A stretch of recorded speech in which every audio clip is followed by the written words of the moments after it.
अब बिहारी सुनील मनोज जी अंकित श्रीकांत यादव नमस्ते भाई नमस्ते। हाँ कल का क्लास कर लिया है, बहुत बढ़िया किया भैया। कल का क्लास कर लिया हो, बहुत अच्छा किया हो। लोकेश राम बालक सुरेश प्रभाकर आदित्य चंद्रपाल प्रभाकर सिंह हिना कुरैशी समर्पित विमल कुमार अनिल सत्येंद्र कुमार रोकी मनोज लोकेश ये बच्चे जुड़ गए हैं। बाबू क्या है और क्लियर है। Hrithik good morning, Luv Yadav good morning, Abhijeet Kumar Sanjay good morning, Ali Rajesh Kumar Prajapati Bittu Sneha Arya Manav Vikas Rohit नमस्कार नमस्कार नमस्कार गुड मॉर्निंग एवरीवन। ये सबका नाम लेना संभव नहीं है, ठीक है। ये बच्चे का गुरु जी खा लो। हाँ देखो सावन के महीने का एक बढ़िया एक घेरा आता है इस महीने में। अब 26 महीने में लगता है। अब ये नहीं कि अब खाने बैठ जाओ दिसंबर में या जून के महीने में या फरवरी में, और एक है अभी जुलाई का महीना, इसमें बात ही अलग है, ठीक है। एक तरह की प्रोग्राम लगाने के लिए कुछ करवा रहे भाई, बहुत बहुत धन्यवाद यार एप्लीकेशन की टीम का कि जो डाउनलोड वाला ऑप्शन जल्दी शुरू किया है। नहीं तो भाई क्लास शुरू होने से लेकर क्लास के एंड तक वीडियो डाउनलोड नहीं हुआ है, कब से होगा मेरा वीडियो डाउनलोड नहीं होता है। रिप्लाई प्लीज कमेंट की पूछा जो मैं खेल रहा हूं पिछले 10 दिन से, वो मुझे पता है। रवि कह रहा है अपडेट हो गया, ठीक है भाई। अंकुर अली सोनू, अच्छा कल की क्लास में जो मैं क्लास में बता रहा था, मैं उसी वाली पीएनजी फाइल को खोल लेता हूं। इसमें हमने पहले आपको कुछ बात बताई थी, ठीक है। और ये यहां तक मैंने कहा था कि इस आगे कल की क्लास पढ़ेंगे, तो कल जाते मैंने आपको कहा था कि हम इनर्शिया को जड़ को इनर्शिया का मतलब है ना, इनर्शिया का मतलब होता है कि किसी वस्तु का वह गुण कि वस्तु अपनी स्टेट में अपनी अवस्था में किसी भी प्रकार के परिवर्तन का, किसी प्रकार के चेंज का विरोध करे, तो किसी ऑब्जेक्ट की ये टेंडेंसी, ये एबिलिटी को किसी प्रकार के परिवर्तन का चेंज कर सकते हैं इनर्शिया। ये बच्चा कह बुक का कुछ पता है कब तक आएगी भाई। देखो बुक के ऊपर मैं काम कर रहा हूं, रात को भी मैं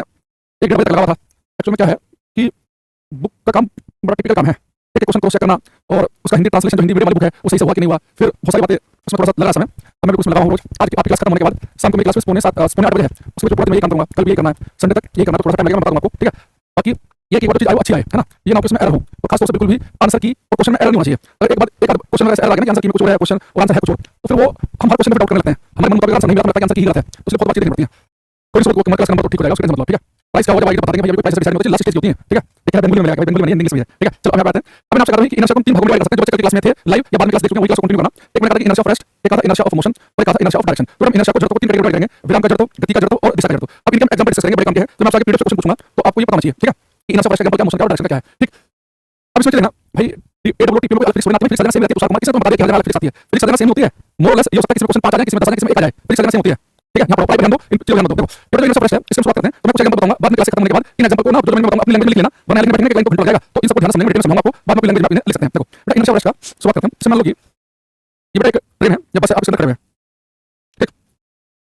कैसे करते हैं बात बनाएंगे, देखो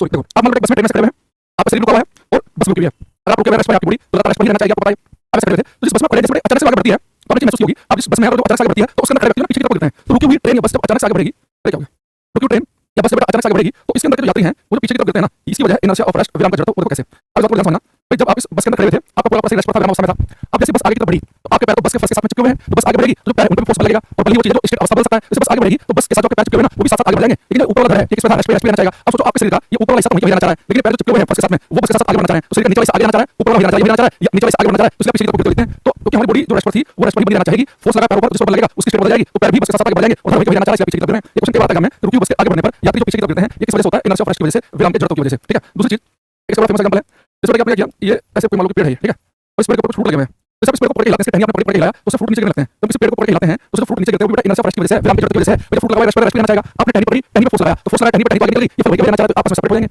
तो सेपरेशन ऑफ फ्रूट्स, फलों का या पत्तियों का पेड़ से सेपरेट होना, तो किसी पेड़ को शेक करते हैं हिलाते हैं तो उससे फल फ्रूट जो अलग होने लगते हैं, वो भी किस वजह से होता है, वो भी होता है इनर्शिया ऑफ रेस्ट की वजह से। तो पेड़ को पकड़ के हिलाने से फ्रूट का अलग होना इनर्शिया ऑफ रेस्ट। जब बस अचानक आगे चली जाती है तो पीछे की तरफ गिरना इनर्शिया ऑफ रेस्ट। एक एग्जांपल बड़ा रिपीट होता है अलग पेपर में, जैसे आपके पास में कारपेट है, आपने आगे कालीन है, कारपेट है, उसे आपने टांगा और डंडे से पीटना शुरू किया तो उसे डस्ट बाहर निकलने लगती है। तो जब किसी कारपेट को हम डंडे से पीटते हैं तो उसे डस्ट बाहर निकलती है, उसे धूल के टुकड़े हैं वो उड़ने लगते हैं, डस्ट अलग होने लगती है, ये भी इनर्शिया ऑफ रेस्ट की वजह से है। वे आप देखना ये इस कारपेट के ऊपर डस्ट पार्टिकल धूल के चिपके हुए थे, आपने डंडा मारा, फोर्स लगाया तो ऐसा कारपेट नीचे बैठ गया, लेकिन जो डस्ट थी वो वहीं की वहीं है और जो आसपास की कारपेट है नीचे की तरफ बैठ गई, तो दोनों सेपरेट हो जाएंगे। तो किसी कारपेट को डंडे से पीटने पर उसे डस्ट का धूल का अलग हो जाना, किसी पेड़ को पकड़ के हिलाने से उसे फ्रूट्स का अलग हो जाना, या रुकी बस के आगे बढ़ने पर यात्री को पीछे की तरफ गिर जाना, इस इसका एग्जांपल है इनर्शिया ऑफ रेस्ट के, विराम के जड़त्व के एग्जांपल है। इनमें से तीन एग्जांपल बताए मैंने, ये तीनों एक बार रिपीट हो चुके हैं। जब किसी पेड़ को पकड़ के हिलाएंगे या पेड़ को झटका लगेगा अचानक से उसे फ्रूट गिरेगा, inertia of rest. Fruit rest पर था, रेस्ट पे रहना चाहेगा, आपने टहनी पर फोर्स लगाया तो टहनी तो निकल जाएगी, फ्रूट हो जाएगा, सेपरेट हो गए। किसी चादर को आपने पकड़ा तो उसने पकड़ के हिलाया या आपने डंडे से पीटा, डस्ट अलग हो गई, इनर्शिया ऑफ रेस्ट है। उसके अलावा मैंने कहा कि आपसे कि जब बस आगे चलेगी अचानक से पीछे की तरफ गिर जाएंगे, ये सब किसका एग्जांपल है,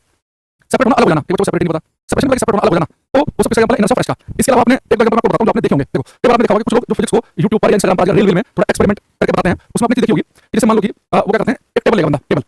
बहुत ही स्मूथ चिकनी टेबल होगी, मार्बल लगा के और उसके ऊपर बहुत ही ऐसा कपड़ा डालेगा, रेशमी का कपड़ा बहुत ही फिसलने वाला कपड़ा डालेगा और उसके ऊपर एक गिलास रख देगा, कांच गिलास, तो एक ऊपर मान लो 20 कांच गिलास रखे हैं, तो जैसे क्या करता है उस कपड़े को खोलेगा तो झटके से कपड़ा खींच के बाहर निकालेगा, कपड़ा तो बाहर जाएगा, वो गिलास वैसे के वैसे रहेंगे। ये भी इनर्शिया ऑफ रेस्ट की वजह से है। मतलब कपड़ा है, इसके ऊपर गिलास रखने के अवस्था में रेस्ट में है, तो इनकी स्टेट बदल सकती है, गिलास पे फोर्स लगे, अभी रेस्ट में है, आपने पकड़ा कपड़े को, आपने कपड़े को खींच के बाहर निकाला, आपने फोर्स लगाया कपड़े पे, तो कपड़ा तो बाहर जाएगा, गिलास वहीं जाएंगे। लेकिन आपको ध्यान रखनी है कि आपको बहुत स्मूथ चीज लेनी है। आप ऐसा मत करना कि लड़की आपने टेबल ली, कपड़ा को सूखी चढ़ा दिया उसके ऊपर कॉटन का, तो सब खींचेंगे ना तो आपका फ्रिक्शन फोर्स भी काम करेगा, घर्षण बल भी, तो घर्षण बल की वजह से गिलास आगे की तरफ फोर्स जाएंगे तो फ्लो गिर जाएंगे। तो किसी टेबल के ऊपर कपड़ा बिछा के ऊपर गिलास रखे होते हैं और कपड़ा को बाहर निकालते हैं, कपड़ा फोर्स लगा तो कपड़ा तो बाहर आ गया और वो गिलास रेस्ट पे रहना चाहिए, इनर्शिया ऑफ रेस्ट का एग्जांपल है, ठीक है। देखो चला कि पता नहीं मैं आपके साथ हूं या नहीं, टाइम बोलो सर क्या आप करें यार। ठीक, अब देखो ये हमारे पास में ये सारे एग्जांपल आपने लिखने के बाद में जब कोई बस अचानक आगे बढ़ती है तो उसके अंदर पैसेंजर पीछे जाते हैं। इसका एग्जांपल इनर सरफेस का, किसी पेड़ को पकड़ के लाएंगे तो फ्रूट अलग हो जाएंगे, सेपरेट हो जाएंगे, तो इसका एग्जांपल इनर सरफेस का। किसी कार्पेट उड़ने से पीछे से बाहर निकलती है, इसका एग्जांपल है इनर सरफेस का। ठीक है, अब इसके अलावा देखना कि हमारे पास में ये जैसे कि आपने बचपन में कैरम बोर्ड खेला, वहां पे आपको बड़ी चीज देखने को मिली होगी। कैरम बोर्ड में होल होते हैं चारों तरफ, और आपने क्या किया यहाँ पर ऐसे कोइन का ढेर लगा दिया, पाइल ऑफ कॉइंस, पाइल का ढेर आपने गिट्टी का ढेर लगा दिया। और आपने चीज देखी होगी जैसे आपने बड़ा स्ट्राइकर लिया है और आपने जैसे हिट किया, बड़ा स्ट्राइकर जो होगा इसको नीचे पॉइंट मारेगा, तो सबसे नीचे पॉइंट बाहर निकल जाएगा, बाकी सारे ऊपर नीचे गिर पड़ेंगे आराम से। आपने कैरम बोर्ड खेलते थे, बचपन कैरम बोर्ड खेलते थे तो एक ऊपर एक पॉइंट लगते थे, तो जैसे मैं स्ट्राइकर से हिट करता था तो स्ट्राइकर उसको नीचे पॉइंट पर आया, तो स्ट्राइकर नीचे पॉइंट पर आया तो बल्कि इसका फोर्स नीचे पॉइंट पर, नीचे पॉइंट पर फोर्स वो बाहर निकल जाएगा, लेकिन ऊपर के पॉइंट थे वो रेस्ट पर जाना चाहेंगे, उनके नीचे पॉइंट निकल जाएगा, अपना ध्यान से नीचे जाएंगे, तो इनर सरफेस की वजह से हुआ था वो ग्राम के जड़त्व की वजह से। ठीक है, तो हमने कहा आपसे कि इनर एक डेफिनेशन बढ़ाना है, इनर सरफेस का एग्जांपल है, कैसे डेफिनेशन कैसे लिखेंगे ये लिख सकते हो आपसे कि कोई बस आगे बढ़ेगी तो उसके अंदर क्या पीछे जाएंगे, इनर सरफेस का एग्जांपल है। इसी पेड़ को पकड़ के लाएंगे तो फ्रूट लग जाएंगे, इनर सरफेस है। ये मैंने कहा किसी चार पॉइंट से पेड़ बाहर निकल जाएगी, इनर सरफेस है। इसका डेफिनेशन बनाने एग्जांपल पढ़ रहे हैं। इनर सरफेस जो है ये कोई वस्तु रेस्ट रहना चाहती है, इस वजह से कौन सी घटनाएं हमें देखने को मिलती है बताया मैंने आपको। ठीक है, एक मिनट पहले सबसे पहले कमेंट हटाएंगे तो क्वेश्चन पूछना तो लगा मैंने। अच्छा अब आते हैं इनर्शिया ऑफ मोशन पे। ये इनर्शिया ऑफ मोशन जो है हमारी डेली लाइफ के लिए इंपॉर्टेंट चीज है, ये सबको ध्यान समझना है, उसे जीवन में उतारना है, पेपर के लिए उतारना है जीवन में। देखो इनर्शिया ऑफ मोशन का मतलब क्या पढ़ा कि अगर कोई मोशन में है, गति में है, तो लगातार मोशन में रहना चाहिए, वो इनर्शिया ऑफ मोशन। अब मान लो कि आप ऐसी बस में बैठे हैं जो बस चल रही है, इस बात का ध्यान रखना, आप जिस कार में जिस बस में जिस ट्रेन में बाहर बैठे हैं ना, अगर वो बस 60 की स्पीड से भाग रही है तो जितने यात्री उसके अंदर बैठे हैं उन सबका शरीर भी 60 की स्पीड से भाग रहा है। आप जिस बस के अंदर बैठे हैं और वो बस 100 की स्पीड से भाग रही है तो आपका शरीर भी बस के साथ 100 की स्पीड से चल रहा है। अब मान लो कि आप कार लेकर जा रहे हैं, कार 90 की स्पीड भाग रही है, आप कार के अंदर हैं तो आपका शरीर भी कार के साथ 90 की स्पीड पे चल रहा है। अब मान लो कि अचानक से कोई चीज गाड़ी के सामने आ जाए, मान लो जानवर गाड़ी के सामने कूद गया, ठीक जो सामने गाड़ी चल रही है तो अचानक से ब्रेक लगा दी, तो जैसे हमारी गाड़ी जो 90 की स्पीड पर भाग रही थी वो मान लो किसी चीज से टक्कर टकराई, तो गाड़ी की स्पीड टक्कर लगती है, फोर्स लगा गाड़ी में, तो गाड़ी की स्पीड तुरंत टकराती 90 से मान लो कि हो गई 10, गाड़ी की स्पीड कम हो गई, लेकिन जो व्यक्ति गाड़ी के अंदर बैठा है उसका शरीर अभी भी 90 की स्पीड से भागा होगा। अब गाड़ी किसी पे टकरा के मान लो गाड़ी रुक गई, गाड़ी की स्पीड 90 से 0, लेकिन जो अंदर यात्री बैठा हुआ अभी 90 की स्पीड से भागेगा, तो गाड़ी को सीधा पूरी गाड़ी से भाग के खत्म कहानी। इसलिए कहते हैं कि गाड़ी में बैठते ही सीट बेल्ट लगाओ। बहुत सारे केस ऐसे होते हैं, ये गाड़ी चल रही है, जैसे गाड़ी किसी पे टकराई, मान लो सामने कोई ट्रक ऐसे खड़ा था रोड पे, वो ड्राइवर ध्यान नहीं दिया, गाड़ी में टकरा गई, उसको टक्कर लगती है ना, तो कुछ लोग सीधे साइड से निकल जाते हैं, क्योंकि जब गाड़ी रुकेगी तो गाड़ी की स्पीड 0 होगी, उसके अंदर के जो यात्री हैं वो अभी भी 90 की स्पीड से भागना चाहेंगे, तो 90 की स्पीड से निकलेंगे, आप सोचो हवा से 90 की स्पीड बाहर निकले तो सामने कोई भी चीज आ जाएगी उसको खतरनाक टक्कर लगेगी। तो चलती हुई बस में अचानक से ब्रेक लगते हैं तो सारे यात्री आगे की तरफ गिरने लगते हैं, आपने बस में देखा होगा, ये चलती बस से पीछे से टकराएगी, अंदर के यात्री आगे की तरफ गिरेंगे, ये चलती कार किसी पे टकराएगी, अंदर के पैसेंजर अंदर के भाग की तरफ गिरेगा। ये सब एग्जांपल है इनर्शिया ऑफ मोशन के। जैसा मैंने समझाया कि जब भी हम कभी किसी बस में कार में बैठे, बस में तो पॉसिबल नहीं, बस बहुत बड़ी होती है, तो बस किसी चीज पे टकराएगी तो जिस पे टकराएगी उससे नुकसान होगा, तो बस में क्या होगा कि टकराई तो सारे यात्री आगे तरफ जाएंगे, तो बहुत तगड़ी टक्कर लगेगी, हो सकता है किसी की नाक टूट जाए, थोड़ा सा हो जाए, इंजरी हो जाए, फिर खींच के ब्रेक लगेगा तो आगे तक जाएगा। लेकिन कार में स्पेस होता है कम, तो कार किसी पे टकराएगी तो अंदर यात्री भाग पड़ेगा, कार ज्यादा तेज भागती है 90 120 पे, बस 50 60 तक भागते हैं। ठीक है, तो जब कोई बस में अचानक से ब्रेक लगे या कोई कार अचानक से किसी पे टकराए, अंदर के पैसेंजर भाग की तरफ गिरता है, ये इनर्शिया ऑफ मोशन की वजह से है। इसलिए आपको अगर आप पढ़े लिखे हैं, आपने ढंग से पढ़ाई की है, तो कहते हैं पढ़ा लिखा बंदा उस पे बैठा है, तो ऐसे होते हैं हवाबाज जो फिजिक्स नहीं पढ़ी है, वो कहेंगे लगाने से हमारा कौन चलाना काटेगा। मैं बात करूंगा ताऊ जी से तुरंत, ये फिजिक्स है और फिजिक्स में आपका ताऊ जी पे डिपेंड नहीं करती, अगर कभी ऐसी घटना घट गई तो बहुत इंजरी हो सकती है, इसलिए हमें चीज सोचना चाहिए। दूसरा कि आपने देखी होगी कि मान लो कोई व्यक्ति जो है बस से चलती बस से उतरने की कोशिश करे, ये चलती ट्रेन से, अब बस की मान लो स्पीड कम हो गई, बस की स्पीड घटते 20 रह गई, तो आपका शरीर 20 की स्पीड से चला होगा, बस की स्पीड और कम 15 हो गई, आपका शरीर 15 की स्पीड से चला होगा। अब बस की स्पीड 15 है तो मेरे शरीर 15 है, तो जैसे मैं पैर बाहर रखूंगा सड़क पे तो पैर तो जमीन पे टकराते रुक जाएंगे, तो पैर रुक गए, लेकिन अभी 15 की स्पीड से आगे चलना चाह रहा है, तो इसलिए चलती बस से हम उतरते हैं तो आगे की तरफ बढ़ता है, उसको इनर्शिया ऑफ मोशन कि पैर रखने सड़क पे पैर रुक जाएंगे, लेकिन अभी भी आगे की तरफ चलेगा उतनी स्पीड से जितनी स्पीड से वो बस के अंदर था, इसलिए गिर जाएगा। तो लोगों ने इसका तोड़ निकाल लिया कि ठीक है बस की स्पीड 10 है, हमारे शरीर की स्पीड 10 है, तो जैसे पैर जमीन पर रखते हैं तो हम खड़े नहीं होते, वो साथ बस से भागने लगते हैं, क्योंकि पता है कि हमारा धड़कन 10 की स्पीड से भागेगी, हम पैर को 10 की स्पीड से भाग लें, वो शरीर एक साथ भागेगा, आराम से स्पीड निकालेंगे। लेकिन स्पीड से मैं चलती बस से ट्रेन से उतर रहे हैं, तो जैसे बस से ट्रेन से भागोगे हो सकता है कि रास्ते में कहीं पे कुछ ऐसी पड़ी पैर फिसल जाए, तो गड्ढा होकर फंस जाए उसके अंदर, तो हमें कोशिश करनी है कि हम चलती बस या ट्रेन से ना उतरें, चलती हमारे पास में कार है उसके अंदर सीट बेल्ट लगा के रखें। ऐसे मान लो कि चलती बस उस सीट पर ना बैठे, आप छत पर बैठे, आपने कुछ पड़ी नहीं, आराम से बैठे, बस आगे 40 की स्पीड से अचानक मान लो बाइक वाला सामने आ गया, बस के ड्राइवर ने ब्रेक लगाई, बस रुक जाएगी, आप उस पर बैठे, आप 40 की स्पीड से आगे भागोगे, गिर पड़ोगे छत से। तो हमें कोशिश करनी है कि बस की छत पर नहीं बैठना है, तो मैंने कहा कि चलती ट्रेन या बस उतरने की गलती नहीं करनी है ना, अगर हम कार के अंदर बैठे तो सीट बेल्ट लगा रखेंगे, क्योंकि पता है कि कुछ ऑब्जेक्ट मूविंग है, उसकी जो भी स्पीड होगी वही स्पीड हमारे शरीर की होती है, हमारा शरीर भी उसी स्पीड के साथ आगे चल रहा होता है, अचानक से वो रुक जाएगा तो वो रुक जाएगा, लेकिन उसके अंदर बैठा पैसेंजर उतनी स्पीड से आगे निकलना चाहेगा तो बहुत सारी इंजरी हो सकती है। तो उम्मीद कर रहा हूं कि ये जो बात आपको बताई है इनर्शिया ऑफ मोशन वाली ये आपको समझ आई होगी। ठीक है, तो बड़ा जो सनरूफ होता है ना, इनसे आपको कोशिश करनी है कि सनरूफ से बाहर मत निकलो, क्योंकि आपने देखा होगा आगे बाइक वाले घटना घटती है कि मान लो कोई पतंग उड़ा रहे हैं तो पतंग मांझा होता है ना, वो गर्दन फंस सकता है, तो या मान लो कोई वायर वगैरह ऊपर जा रहा है, बहुत हाइट पे नहीं है तो वो करा सकता है शरीर पर, तो सनरूफ वगैरह से निकलने की कोशिश नहीं करनी है। सनरूफ वगैरह में से होगा कि आप आधा बाहर अंदर अचानक से खींच के ब्रेक लगेंगे तो कार रुक गई, आप आगे तरफ बढ़ना चाहोगे तो आपका पेट या जो आपका शरीर जो भी टच रखा वहां पे सनरूफ से जितना बाहर निकला वो आपको टकरा सकता है, तो बहुत इंजरी हो सकती है। तो सनरूफ वगैरह एक जो ठीक है अपनी सोसाइटी में जा रहे हैं तो वहां पर आप केवल अंदर चला रहे हैं तो थोड़ा बहुत कभी ऐसे एंजॉयमेंट के लिए हल्का सा बाहर निकल गए, यानी कि हाईवे पर बाहर निकल रहे हैं, हाईवे पर साथ करके चल रहे हैं तो वो सही नहीं है, वो शरीर के लिए खतरनाक है। ठीक है, अच्छा दूसरी चीज देखो, एक और क्या कहेंगे बच्चों का, मतलब हर को मुझे इतनी हंसी आती है कि अंदर गुस्सा भी आता है, हंसी भी एक साथ आ होती है। क्या कि न्यूटन थर्ड लॉ क्या है, अरे न्यूटन का पहला नियम पूरा नहीं हुआ, न्यूटन का पहला नियम लो फिर कहता है इनर्शिया समझ रहे हैं हम, पहला नियम पढ़ाया नहीं है, क्या तीसरा नियम क्या है, कैसे बता लिख भी देता है, मतलब मैं समझ रहा हूं इसका क्या मानसिक स्तर होगा। सही है भाई, ठीक है। अब मुझे पता है कि बच्चे जो है कहते हैं लोग कि पढ़े लिखे हमारे बच्चों में सिलेक्शन नहीं होता है, अब क्यों नहीं होता, क्या वजह उसकी, ये जब से पढ़ने लगे हो ना तो मेरी क्लियरिटी बढ़ गई है। अरे इनर्शिया के तीन रूल हैं, इनर्शिया को मैं तीन पार्ट में डिवाइड किया है। इनर्शिया से मैं इनर्शिया की डेफिनेशन क्या लिखाई थी आपको कल, इनर्शिया की डेफिनेशन ये लिखाई थी आपको, ये जो इनर्शिया है जो जड़ है, इनर्शिया का मतलब ये है कि कोई वस्तु की एबिलिटी होती है, गुण होता है कि वो जिस स्टेट में सिस्टम में किसी वस्तु का वह गुण की वस्तु जिस अवस्था में उस अवस्था में उसको कहते हैं इनर्शिया, कि वस्तु रेस्ट में रहना चाहिए, मोशन में तो मोशन में रहना चाहिए, जिस डायरेक्शन में चले उस डायरेक्शन में चलना चाहिए, उसमें इनर्शिया का मतलब है कि वस्तु रुकी रहना चाहती है उसमें इनर्शिया कह दिया, वस्तु मोशन में गति में तो गति में रहना चाहिए उसमें इनर्शिया मोशन कह दिया, वो जिस दिशा में उस दिशा में रहना चाहिए उसमें इनर्शिया कह दिया, तीन पार्ट में डिवाइड कर लिया मैंने इसे। ठीक है, अच्छा अब आते हैं इनर्शिया ऑफ डायरेक्शन पे। देखो इनर्शिया ऑफ डायरेक्शन क्या है देखना, भाई इनर्शिया ऑफ डायरेक्शन नाम से पता चल रहा है कि कोई वस्तु जिस दिशा में उसी दिशा में रहना चाहिए उसे कहेंगे इनर्शिया ऑफ डायरेक्शन। ठीक है, अब किसी वस्तु का वह गुण कि वस्तु जिस दिशा में उसी दिशा में बनी रहे उसी दिशा में रहना चाहिए इनर्शिया ऑफ डायरेक्शन है। अब देखना, अब ये जो इनर्शिया ऑफ डायरेक्शन है इसे समझने के लिए मैं एग्जांपल ले रहा हूं, ये मान लो एक सड़क है, ठीक है, और इस पे एक बस जा रही है, आप इस बस के अंदर बैठे हैं, ये बस चल रही है 60 की स्पीड से, तो मैंने आपको बताया था कि बस 60 की स्पीड से चल रही होगी तो आपका शरीर बस के अंदर बैठे बैठे 60 की स्पीड से चल रहा होगा। दूसरी चीज बेटा अगर बस सीधी रेखा में चल रही है ना तो आपका शरीर भी इस बस के साथ-साथ इस सीधी रेखा को फॉलो कर रहा है, यानी मैं जिस बस में बैठा हूं मेरे शरीर की स्पीड वही है तो बस की स्पीड है, मेरे शरीर की डायरेक्शन भी वही है तो बस की डायरेक्शन है, तो बस के साथ-साथ मेरा शरीर जो है 60 की स्पीड पर आगे बढ़ रहा है। अब बस चल रही अचानक से मुड़ा और ड्राइवर ने क्या किया, स्टीयरिंग को घुमाया, टायर पे फोर्स लगाया, बल लगाया और टायर को मोड़ दिया। अब मान लो कि बस जो है मुड़ गई,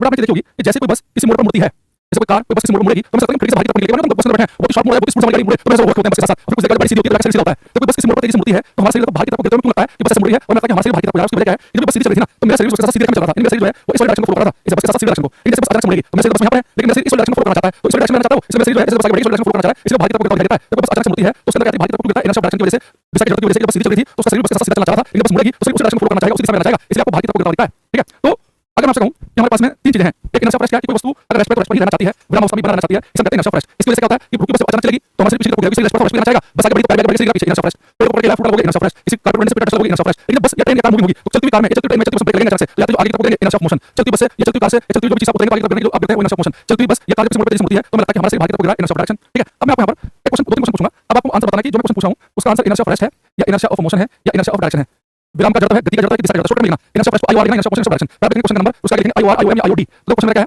मेरा क्वेश्चन आपसे ये है कि ट्रेन में एक मूंगफली बेचने वाला व्यक्ति चलती हुई ट्रेन से उतरते समय गिर पड़ता है, ये किस वजह से होता है? ट्रेन में एक मूंगफली बेचने वाला व्यक्ति चलती हुई ट्रेन से उतरते समय गिर पड़ता है, ये किस चीज का उदाहरण है, क्या आपको बताना है? प्रदीप कुशवाहा, सुभा नवीन, एकदम सही है। आपको आप जैसे बच्चे जो भी सब कमेंट आ रहे हैं, समर पे, दीपक से, यहाँ बिट्टू मनीष सब ठीक है। ये बड़ा इनर्शिया ऑफ मोशन, बताओ मुझे चलती हुई ट्रेन, जैसे चलती हुई ट्रेन सब सुनाती है, घंटी होगी, ये चलती हुई ट्रेन है, स्पीड उसकी 12 है, तो उस मूंगफली बेचने वाले से 32 की स्पीड 12 होगी, जैसे वो उतरने की कोशिश कर रहा होगा तो उसके पैर प्लेटफॉर्म पे पैर रुक गए, लेकिन धड़ की स्पीड से आगे निकल गए, जैसे वो इनर्शिया ऑफ मोशन। ठीक है, अच्छा दूसरा मैं आपसे क्वेश्चन पूछूं, ये बताओ कि एक चादर को एक लड़का एक तरफ से पड़ता है, दूसरा लड़का पड़ता है दूसरी तरफ से, जब चादर को पकड़ के हिलाते हैं तो उसे धूल के कण डस्ट पार्टिकल अलग होने लगते हैं, ये किस घटना की वजह से होता है? जब किसी चादर को पकड़ के हिलाया जाता है दो दोस्तों के द्वारा तो डस्ट होती है, तो अपने सामने पड़ी चादर, हम चादर को फोर्स लगा रहे हैं, झटका मार रहे हैं चादर पे, तो चादर को मोशन मारी है, उसको कोई डस्ट पार्टिकल था, रस्ट पे चाहेगा, लेकिन चादर में झटका लगने से चादर नीचे हो रही है, तो इसे डस्ट पार्टिकल अलग हो गए, किस वजह से? इनर्शिया ऑफ रेस्ट की वजह से। तीसरा अगर मैं आपसे कहूं कि एक रुका हुआ एक ट्रैक्टर ट्रॉली है, उसके अंदर कुछ बंदे खड़े हैं, कुछ लोग खड़े हैं ट्रैक्टर ट्रॉली में, जैसे ट्रैक्टर आगे की तरफ बढ़ता है तो ट्रॉली में खड़े व्यक्ति पीछे की तरफ बढ़ते हैं। ट्रैक्टर ट्रॉली में देखा आपने, जब ट्रैक्टर झटके से चलता है ना तो ट्रॉली में बच्चे खड़े होते हैं, व्यक्ति खड़े होते हैं, झटके से पीछे की तरफ बढ़ते हैं, तो इस वजह से आपने सही इनर्शिया ऑफ रेस्ट की वजह से, क्योंकि जब ट्रैक्टर ट्रॉली में खड़े थे पूरा शरीर रेस्ट पर था, जैसे ट्रैक्टर ट्रॉली आगे की तरफ बढ़ेगी तो पैर भी आगे बढ़ जाएंगे, लेकिन शरीर वहीं रहेगा, तो इनर्शिया ऑफ रेस्ट है। चलती हुई कार जब किसी मोड़ पर मुड़ती है तो उसके अंदर के पैसेंजर बाहर की तरफ गिरने लगते हैं, इस वजह से इनर्शिया ऑफ डायरेक्शन की वजह से। तो आप सारे एग्जांपल जो हैं इन्हें पढ़ सकते हैं, आपने ध्यान से सुने हैं, आपका किसी का भी एक भी गलत नहीं होगा। ठीक है, अब इस चीज में घंटा भी कर सकते हैं, इस चीज को आप समझ लो। पेपर में जनरली इनर्शिया ऑफ मोशन वाला एग्जांपल जाता है कि चलती हुई ट्रेन में, चलती हुई बस में, चलती हुई कार में ब्रेक लगने पर यात्री का आगे की तरफ गिरना, तो चलती हुई कार होगी तो यानी कि शरीर चल रहा मोशन में ब्रेक लगने पर आगे गिरेगा, या इनर्शिया ऑफ मोशन। ठीक है, अब हम फर्स्ट लॉ न्यूटन का, अब इसमें स्टेटमेंट लिखने के लायक हो चुके हैं, तो फर्स्ट लॉ न्यूटन का लॉ ऑफ इनर्शिया। अभी तक मैंने आपको फर्स्ट लॉ की स्टेटमेंट नहीं बताई, अभी तक मैंने क्या बताया, आपको मैंने क्लास शुरू की न्यूटन के फर्स्ट लॉ ऑफ इनर्शिया कहते हैं, फिर मैंने आपको बताया कि इनर्शिया का मतलब क्या है, किसी वस्तु का गुण किसी वस्तु का सीधा इनर्शिया है, उसमें तीन कैटेगरी बांट लिया। अब हमने फर्स्ट लॉ की स्टेटमेंट करने की न्यूटन का फर्स्ट लॉ में क्या है कि कोई वस्तु है ना वो जिस स्टेट में उस स्टेट में रहना चाहती है इनर्शिया की वजह से हमें पता है, लेकिन कोई वस्तु जिस स्टेट में उस स्टेट में केवल तभी तक ही बनी रहेगी जब तक उसको कोई बाह्य बल कार्य नहीं करेगा। जैसे वस्तु पर बाहर से कोई फोर्स लगाओगे, बल लगाओगे तो उसकी स्टेट बदल जाएगी, रुकी वस्तु चल जाएगी, चल रही तो रुक जाएगी, या दिशा बदल दोगे उसकी, तो कोई वस्तु जिस स्टेट में है उस स्टेट को कब तक कंटिन्यू करती है, जिस स्टेट में उस स्टेट में रहेगी, ये इनर्शिया है, और ये इनर्शिया की वजह से उस स्टेट में केवल तब तक रहेगी जब तक कोई बाहर से कोई बल कार्य ना करे। मैं इसका स्टेटमेंट लिख रहा हूं, आप लिखना। ठीक है, सिक्के वाला क्वेश्चन आ गया, प्रोडक्ट मोशन पढ़ाएंगे, उसमें बताएंगे सिक्के वाला क्वेश्चन। देखो फर्स्ट स्टेटमेंट क्या है, लेकिन इसमें दिखाऊंगा, any object continues its state of rest, motion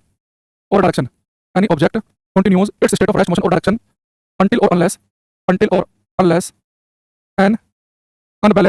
unbalanced external force applied on it. Any object continues its state of rest, motion or direction until or unless an unbalanced external force applied on it. कोई भी वस्तु अपनी विराम गति या दिशा की अवस्था में केवल तभी तक बनी रहती है जब तक कि उस पर कोई बाह्य असंतुलित बल कार्य न करे। बराबर ध्यान समझना, मैंने आपको कही आपसे कि कोई वस्तु जिस अवस्था में है, विराम में है, गति में, दिशा की अवस्था में है, वो केवल तभी तक ही वैसी रहेगी जब तक उसको बाह्य असंतुलित का मतलब क्या है, ध्यान समझना। External and unbalanced external force applied on it. असंतुलित बाह्य बल का क्या मतलब है उसे आपको समझना है। जब तक उसको कोई असंतुलित बाह्य बल आगे पीछे हो गया, जब तक उसको कोई असंतुलित बाह्य बल कार्य ना करे। देखो अब देखो, मान लो कि मेरे पास एक वस्तु है, रेस्ट पर विराम अवस्था में है, ये रेस्ट पर है, अगर मुझे इसकी स्टेट बदलनी है, इसकी अवस्था बदलनी है तो मुझे बाहर से कोई फोर्स लगाना पड़ेगा, लेकिन मैं इसको फोर्स लगाऊंगा ना वो असंतुलित अनबैलेंस्ड होना चाहिए। ऐसा ना हो कि मैंने यहाँ पे बल लगाया, बाहर निकलूंगा और इधर से बाहर बल लगाओ तो दोनों फोर्स बैलेंस हो जाएंगे, तो नेट फोर्स अभी भी होगा तो भी रेस्ट पर रहेगी। लेकिन अगर आपको किसी वस्तु की स्टेट बदलनी है तो उसमें फोर्स होना चाहिए अनबैलेंस्ड होना चाहिए। मान लो मैं बाहर बल लगा रहा हूं तो मान लो कि 9 न्यूटन लग रहा है तो बाहर में से होगा कितना बच गया, नेट फोर्स 3 न्यूटन, तो उस वस्तु चल पड़ेगी। लेकिन अगर कोई वस्तु को अगर आपको स्टेट बदलनी है तो उसमें बाह्य बल होना चाहिए, वो असंतुलित होना चाहिए। ठीक है, ऐसा ना हो कि एक वस्तु जो है उसको हो सकता है कि 50 बल लग रहे हो और 50 के 50 एक दूसरे को बैलेंस कर लें, जितना नेट फोर्स इधर है उतना नेट फोर्स उधर है, तो फिर वस्तु की स्टेट बदलेगी। तो स्टेट बदलने के बाद बल होना चाहिए और वो किसी दूसरे बल के द्वारा बैलेंस ना हो, ये जरूर होना चाहिए। तो जब किसी वस्तु की स्टेट बदलनी है, वस्तु की है उसे चलाना है, उसमें फोर्स लगाना पड़ेगा जो कि अनबैलेंस हो, या कोई वस्तु चल रही है उसको रोकनी है तो अनबैलेंस फोर्स लगाना पड़ेगा। वस्तु चल रही है उसको बदलनी तो अनबैलेंस, अगर मैं किसी वस्तु को बैलेंस फोर्स लगाऊंगा तो बैलेंस फोर्स स्टेट बदल पाएंगे, वस्तु के रुक रहेगी, चलेगी दिशा में चलेगी, क्योंकि फोर्स दूसरे से बैलेंस हो रहा है, उस प्रभाव इफेक्ट डाल नहीं पाएगा। तो इसलिए मैंने कहा आपसे कि जब भी आप ये बात समझें कि स्टेट बदलने के लिए फोर्स ये होना चाहिए until unless an unbalanced external force applied on it, जब तक कोई असंतुलित बाह्य बल उस पर कार्य न करे। बेटा बाह्य बल का मतलब होता है, मान लो कि मेरे पास में एक ऑब्जेक्ट है, अभी ऑब्जेक्ट जो है जिन पार्टिकल्स से मिलकर बना है वो अगर एक दूसरे पर बल लगाएंगे वो सब इंटरनल फोर्स आंतरिक बल लगाएंगे, यानी इसी वस्तु का एक पार्ट दूसरे पार्ट पर बल लगाएगा वो सब इंटरनल फोर्स है। लेकिन इसके पार्टिकल के अलावा कोई और फोर्स लगा रहा है वो सब बाह्य बल लगाएंगे। तो मान लो मेरे पास में कोई एक साइकिल है तो साइकिल का एक पार्ट दूसरे पार्ट पर बल लगाएगा, बाह्य बल नहीं होगा, तो साइकिल का एक पार्ट दूसरे पार्ट पर बल लगा रहा है वो सब किसके अंदर आएंगे, वो सब आएंगे इंटरनल फोर्स में। लेकिन बाहर से कोई बल लगाया जाएगा वो हमारे पास आएगा एक्सटर्नल फोर्स, बाह्य बल आएगा। ठीक है,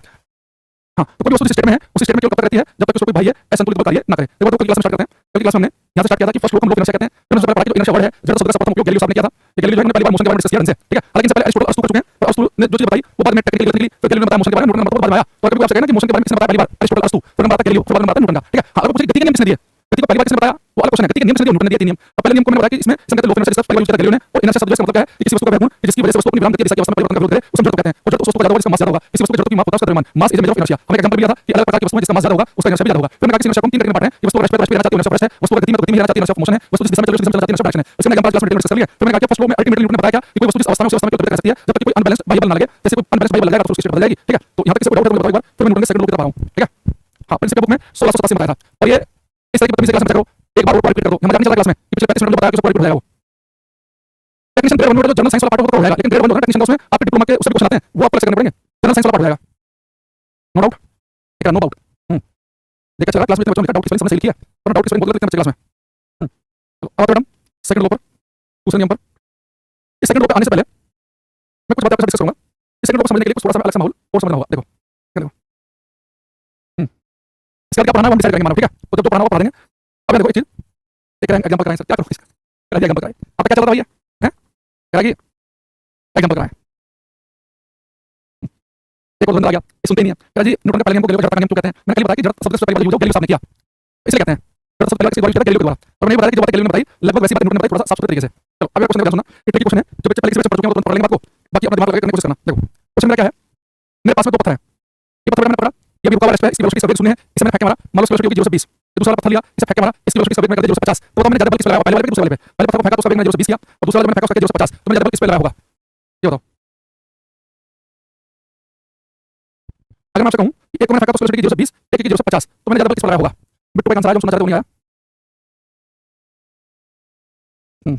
मुकेश बिट्टू, प्रदीप, अंश, अमन, कमलेश कुमार, प्रियांश चोपड़ा, संतोष सब गलत है, एक ऋत्विक की पहले पढ़ा किसी बैच में, ठीक है।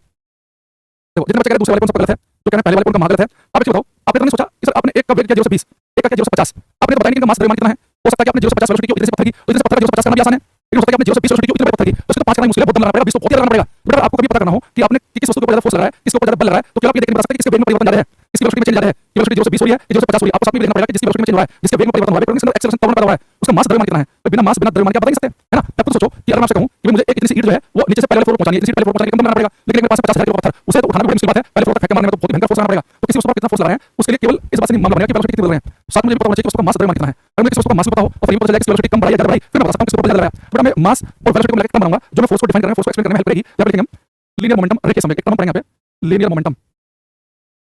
लीनियर मोमेंटम रेखीय संवेग। अब लीनियर मोमेंटम लिखते हैं पी से, ठीक है। अब देखो ये लीनियर मोमेंटम क्या है, ये होता है द्रव्यमान और वेग का गुणनफल, ये होता है मास और वेलोसिटी का प्रोडक्ट। तो मास इनटू वेलोसिटी, द्रव्यमान गुणा वेग, तो मास और वेलोसिटी के गुणनफल से जो टर्म बनेगी उसको संवेग, संवेग होता है वेग सहित, यानी किसी वस्तु के पास द्रव्यमान भी हो और वेग भी हो तो मास और वेलोसिटी मल्टीप्लाई करके मोमेंटम। अच्छा मैंने मास और वेलोसिटी मल्टीप्लाई करके नया शब्द क्यों बनाया, ताकि अगर मुझे पता करना हो कि मैंने किसी वस्तु पर फोर्स कम लगाया ज्यादा लगाया, तो मैं आज बात नहीं देखूंगा कि मैं उसकी वेलोसिटी 0 से 20 0 से 50 की, किसी वस्तु के ऊपर फोर्स कम या ज्यादा लगाया उसके बाद देखो मोमेंटम में चेंज होना है, संवेग में। संवेग में तो वेग भी द्रव्यमान भी है, जिस वस्तु का संवेग में ज्यादा परिवर्तन होगा उसको ज्यादा लगाया, इसके मोमेंटम संवेग में परिवर्तन होगा कम लगाया। तो संवेग में परिवर्तन से मैं एक्चुअली पता चलेगा कि फोर्स कम लगा के ज्यादा, खाली वेग में परिवर्तन से पता चलेगा कि फोर्स कम लगा के ज्यादा, ठीक है। तो यानी कि मोमेंटम जो होता है मास इनटू वेलोसिटी, इसकी SI यूनिट क्या होती है, बड़ा मास को बनाते हैं किलोग्राम में, वेलोसिटी बनाते हैं मीटर पर सेकंड में। तो मोमेंटम का मात्रा क्या रखना, ये होता है किलोग्राम मीटर पर सेकंड, भूल जाओ तो फॉर्मूला से निकाल लेना। अगला क्वेश्चन में चाहूंगा कि आप मुझे बताएं कि मोमेंटम जो है स्केलर क्वांटिटी की वेक्टर अधिस है कि सदिश है। मैंने आपको तरीका बताया था कि किसी फॉर्मूले में 2 चीज दिखें मल्टीप्लाई में ऊपर नीचे, तो उनमें से एक वेक्टर है जिसका फॉर्मूला वेक्टर, दोनों स्केलर है, दोनों अधिस राशि है, उसका फॉर्मूला स्केलर, ऐसा कुछ बताया था ना। तो बताओ क्या आंसर होगा इसका। हां ऋत्विक समर्पित पांडे एकदम सही आंसर है। देखो नवीन सुभा भगत, बहुत बढ़िया। देखो आप यहां पे ध्यान देखना बेटा, स्केलर क्वांटिटी अधिस राशि मैंने आपको 4 लिखाई थी, तो मैंने बताया कि मास स्केलर अधिस राशि की डायरेक्शन होती है और वेलोसिटी हमें पता है कि वेग एक वेक्टर क्वांटिटी है, तो दोनों में से एक वेक्टर जिसका फॉर्मूला वेक्टर, यानी मोमेंटम एक वेक्टर क्वांटिटी सदिश राशि है, वेक्टर क्वांटिटी सदिश राशि है। तो इसका मतलब क्या है कि अगर कोई पार्टिकल इस डायरेक्शन में जा रहा है, बेटा आपने उसका मोमेंटम लिखा पॉजिटिव, जो ठीक इसके अपोजिट जाएगा ना उसका मोमेंटम नेगेटिव लिखना पड़ेगा। तो मोमेंटम में वेक्टर क्वांटिटी सदिश राशि, तो अगर कोई पार्टिकल स्ट्रेट लाइन में चल रहा हो तो मैंने आपको बताया कि स्ट्रेट लाइन के लिए एक डायरेक्शन का पॉजिटिव मानेंगे, पॉजिटिव मानेंगे, तो कोई पार्टिकल इधर भाग रहा है तो उसका संवेग पॉजिटिव लिया गया है, तो ठीक अपोजिट वाले का मोमेंटम नेगेटिव लेना पड़ेगा, समझ रहे हैं। जैसे क्वेश्चन मैं आपसे पूछूं कि भाई एक मेरे पास में दीवार है, इस दीवार पे एक पार्टिकल कट रहा है, तो दो पार्टिकल कट रहा है, उसका मोमेंटम जो है संवेग जो है उसका मैग्नीट्यूड परिमाण है p, है ना, मैग्नीट्यूड p है। टकराने के बाद इसका मोमेंटम है वो p है, टकराने के बाद भी बताओ इसके मोमेंटम में चेंज कितना होगा, इसके संवेग में कितना परिवर्तन हुआ। अब इसका मोमेंटम p है, टकराने के बाद भी मोमेंटम का मैग्नीट्यूड परिमाण उसकी वैल्यू वो p है, तो इसका मोमेंटम में कितना चेंज हुआ होगा, मोमेंटम में चेंज बताओ। डेटा होता चेंज, ठीक है, मोमेंटम तो संवेग में कितना परिवर्तन हुआ, मोमेंटम में कितना चेंज हुआ, ये आपको बताना है। तो आप आंसर चेंज कैसे निकालते हैं, चेंज होता है फाइनल माइनस इनिशियल, तो final momentum minus initial momentum. अब बताओ मुझे भाई, अगर मैं आपसे कहूं पूरा पार्टिकल है, मोमेंटम वेक्टर क्वांटिटी है, अगर ये वाला मोमेंटम है, अगर आपने पॉजिटिव लिया जो टकरा के वापस आएगा वो नेगेटिव लेना पड़ेगा, ठीक है।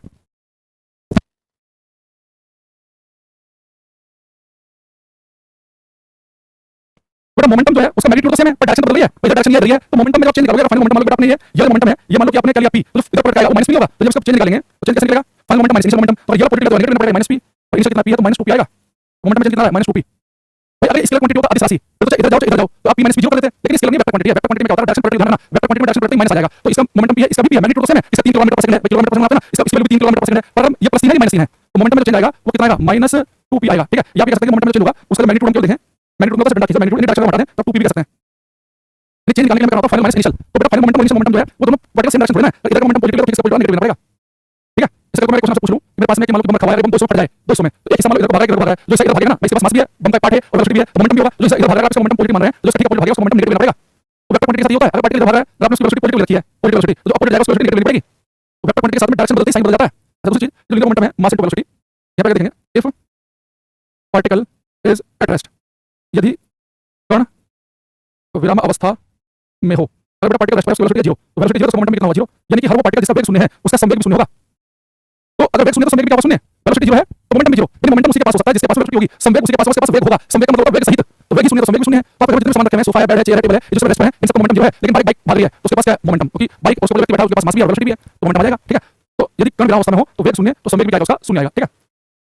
आइए समझ में ये बच्चा कह रहा है कि सर p मतलब मैंने इस वाले डायरेक्शन को लिया पॉजिटिव, इसको लिया मैंने नेगेटिव, तो जो आते समय मोमेंटम है फाइनल मोमेंटम उसका माइनस p है, ये पॉजिटिव नेगेटिव ये माइनस निशान है p, और आप ये कर लो ये डायरेक्शन को मान लो पॉजिटिव, इसको मान लो नेगेटिव, तो 2p आ जाएगा, p माइनस वाला माइनस तो 2p आ जाएगा। तो आपके ऊपर एक डायरेक्शन को ले लो, मैंने डायरेक्शन को पॉजिटिव माना है ये नेगेटिव माना है, तो ये मोमेंटम से मैंने लिखा माइनस में, ये माइनस निशान है और ये मोमेंटम हमने लिखा पॉजिटिव से -2p आया, ठीक है।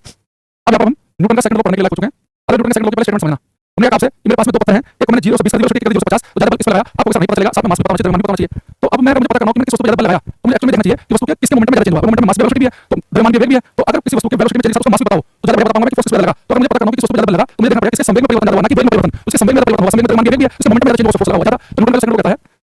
The unbalanced external force, unbalanced external force net force भी कह सकते हैं, नेट इधर बाहर लगा 4 नेट का 8 बना unbalanced, the unbalanced external force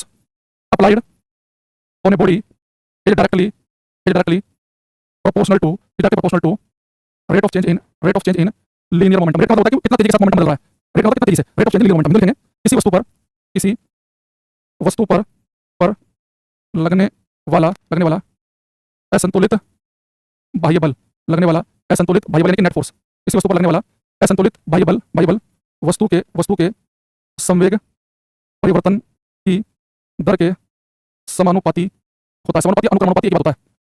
दर के समानुपाती होता है। जिस वस्तु पर भारी बल लगाओगे वो बल करने की दर उसको देखना पड़ेगा कि संवेग में परिवर्तन हो रहा है, मोमेंटम में चेंज हो रहा है, उसकी दर कितना तेजी के साथ। तो मान लो एक वस्तु है उसके मोमेंटम में बहुत ही तेजी के साथ परिवर्तन हो रहा है, बहुत भयंकर बल लगा होगा, एक वस्तु का मोमेंटम बहुत ही हल्का चल रहा है, बहुत ही कमजोर बल उसके ऊपर लगा होगा, तो किसी वस्तु पर हम नेट फोर्स लगाते हैं यानी कि अनबैलेंस्ड एक्सटर्नल फोर्स लगाते हैं, वो किसके समानुपाती होता है संवेग परिवर्तन के डेल्टा p से संवेग परिवर्तन चेंज इन मोमेंटम का मतलब टाइम से बात करना, संवेग परिवर्तन की दर के। ये क्वेश्चन आता है कि किसी वस्तु पर लगने वाला भारी बल संवेग परिवर्तन की दर के समानुपाती है, ये कौन सा नियम है न्यूटन का सेकंड नियम है ये, ठीक है। अच्छा आपको पता है कि समानुपाती का हम चिन्ह हटाएंगे और इस बल को निशान लगाएंगे तो कांस्टेंट आएगा, कांस्टेंट का परिवर्तन कैसे।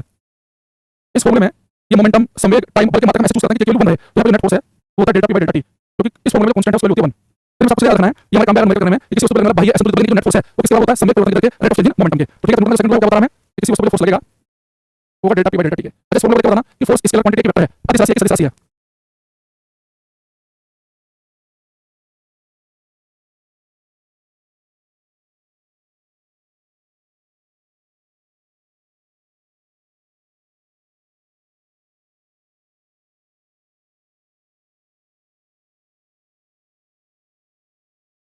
देखो अब एक और यहाँ पर formula delta p by delta t आपको पता है कि मोमेंटम वेक्टर क्वांटिटी सदिश राशि है, आज पढ़ा कि मोमेंटम जो वेक्टर क्वांटिटी सदिश राशि वो टाइम हमने पढ़ा स्केलर दो में से एक वेक्टर जिसका फॉर्मूला वेक्टर, तो फोर्स क्वांटिटी वेक्टर क्वांटिटी, ठीक। तो संवेग परिवर्तन की दर ये हमारे पास आ गया, डेल्टा ऑफ चेंज परिवर्तन, इसका आपने पिछले क्लास नहीं पढ़ी है तो मुझे बताया क्लास में हर बार दो चार बार सुनते हैं तो तुम डेल्टा क्या होता है अगर देखना इन्हें तो डेल्टा नहीं पता, इसका एक्सेलरेशन तो नहीं पता है, वहां पर बताया डेल्टा क्या होता है। अच्छा बड़े ये मोमेंटम है इसका फॉर्मूला नहीं पढ़ा, mass into velocity delta t, ठीक। अच्छा कभी ऐसा हो कि कोई न्यूमेरिकल ऐसा हो, कोई क्वेश्चन ऐसा, कुछ क्वेश्चन ऐसी है यहाँ पर वस्तु का मास ना बदल रहा हो, मान लो आपने पत्थर लिया धागा बांध के सुबह से शाम तक घुमा रहे हैं ऊपर हल्का भारी तो हो जाएगा, तो कोई क्वेश्चन ऐसा जहाँ पर वस्तु का मास द्रव्यमान नहीं बदल रहा, तो डेल्टा मतलब क्या होता है चेंज परिवर्तन, अब मास तो चेंज हो रहा, तो आप इस m को बाहर निकाल लो, ये आ गया बाहर, तो अंदर क्या बचेगा delta p by delta t if m is constant, mass constant हो तो आप इसे बाहर निकाल सकते हैं। अब इसको यहाँ पर ये ब्रैकेट में लिखा हुआ है delta p by delta t, इसका क्या वेग परिवर्तन बटे समय परिवर्तन change in velocity upon change in time, तो वेलोसिटी में चेंज अपॉन टाइम में चेंज, वेग परिवर्तन बटे समय परिवर्तन, इसका फॉर्मूला मैंने आपको एक्सेलरेशन का होगा, यानी हमारे पास में फोर्स का फॉर्मूला बन गया F = ma, ये बड़ा फेमस फॉर्मूला है आपने पढ़ा होगा। तो ये फॉर्मूला जो है F = ma आप केवल तभी लगा सकते हैं अगर वस्तु का मास कांस्टेंट हो, अगर किसी वस्तु का मास नहीं बदल रहा है तब ये फॉर्मूला काम करेगा F = ma, अगर मास बदल रहा है ना फिर फॉर्मूला लगा सकते हैं, क्योंकि आपने इस m को इस तरह बाहर निकाला कि मास नहीं बदल रहा, तो हमने देखा कि F = ma। दूसरी चीज मैंने आपको क्या बता दिया कि किसी वस्तु को मैंने फेंका वेलोसिटी 0 से 20 तक 0 से 50 बदला होगा, तो मैंने कहा कि केवल इस आधार पर बल नहीं बता सकते कि वेग में परिवर्तन कितना हुआ, आपको साथ में पता चाहिए वस्तु का मास कितना है, तो वेग में परिवर्तन कितना है कि एक्सेलरेशन से बता सकते हैं कि फोर्स कितना लगा, देखो किसी वस्तु पर कितना बल लगाया उसके लिए केवल ये पता चाहिए कि वस्तु के अंदर कितना एक्सेलरेशन पैदा हुआ, वेग में परिवर्तन कितना हुआ, साथ में ये पता चाहिए कि उसका मास कितना है। F = ma मुझे पता है कि किसी वस्तु पर आपने कितना बल लगाया उसके लिए आपको देखना पड़ेगा कि वस्तु के अंदर कितना त्वरण पैदा हुआ, कितना एक्सेलरेशन पैदा हुआ और जिसके अंदर उसका मास कितना है। तो एक फॉर्मूला हमारे पास आ गया F = ma। आप इसमें देखेंगे ना मास स्केलर क्वांटिटी है, एक्सेलरेशन वेक्टर, दो में से एक वेक्टर तो वेक्टर बनेगा, एक तो फोर्स वेक्टर क्वांटिटी है, यहाँ से देखो फोर्स वेक्टर क्वांटिटी सदिश राशि है। अच्छा अगर मास के लिए हम मास कैसे होती है किलोग्राम, एक्सेलरेशन की होती है मीटर पर सेकंड स्क्वायर, तो मास के किलोग्राम यूज करें, एक्सेलरेशन के मीटर पर सेकंड स्क्वायर करें तो फोर्स की जो एसआई यूनिट आती है वो आती है न्यूटन। और न्यूटन से होता है, यहाँ से देख सकते हैं 1 न्यूटन इसके बराबर होता है किलोग्राम पर मीटर पर सेकंड स्क्वायर के। तो 1 न्यूटन इसके बराबर है, फोर्स के नाम न्यूटन, 1 न्यूटन बराबर है किलोग्राम मीटर पर सेकंड स्क्वायर के। किलोग्राम मीटर पर सेकंड स्क्वायर के बराबर है, ठीक है। आप फॉर्मूला यूज कर सकते हैं, लेकिन F/m में तब अप्लाई नहीं कर सकते अगर मास बदल रहा हो, ठीक है। चलो आज के लिए रखते हैं, कल हम पोस्टमार्टम करेंगे अच्छे से, सेकंड होगा, ये थोड़ा सा टेक्निकल भी है, मैथमेटिक्स फॉर्मूला भी है इसके अंदर, इन्हीं से न्यूमेरिकल भी बनेंगे। तो हम कल की जो क्लास होगी उसके अंदर हम इससे क्वेश्चन करेंगे, तो आपसे क्वेश्चन भी बढ़िया, ठीक है। तो आज के लिए हम इतना ही रखते हैं, बाकी मिलते हैं कल, ठीक है। Bye, thank you everyone, take care everybody, bye.